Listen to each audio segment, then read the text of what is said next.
trator? O trator pode ir pra lá também. Vamos botar esse aqui no meio, vamos subir aqui por cima.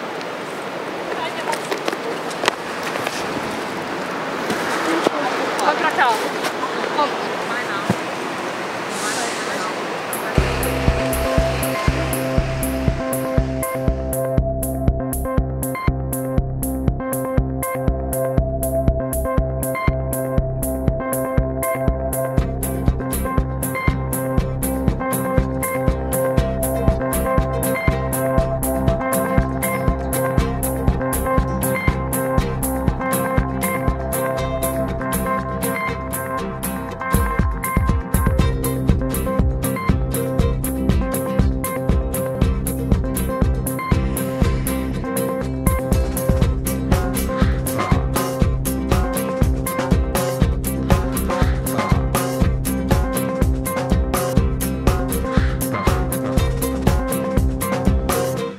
Acabei de comprar uma casa com um baita de um quintal. Daqui a alguns anos, quando ela estiver pronta, aí vem a prefeitura e fala, não, vamos ter que demolir aqui para passar alguma coisa.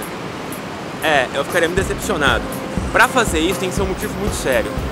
A pessoa tem que saber os direitos dela, tem que haver uma negociação prévia e ampla com aquela comunidade. Não, em geral isso não acontece.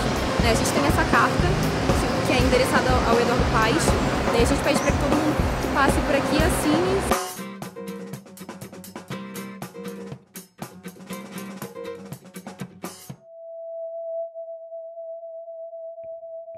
Faz 24 anos que eu moro no Morro da Providência. Esse projeto, pelo que eu saiba, ele não foi dialogado com a Providência. O teleférico não é a importância no momento. Se por acaso as nossas necessidades prioritárias fossem atendidas, aí sim o teleférico seria legal. O plano inclinado, eles derrubaram casas, não deram casas para ninguém, derrubaram casas para fazer o plano inclinado. Que morar carioca é esse?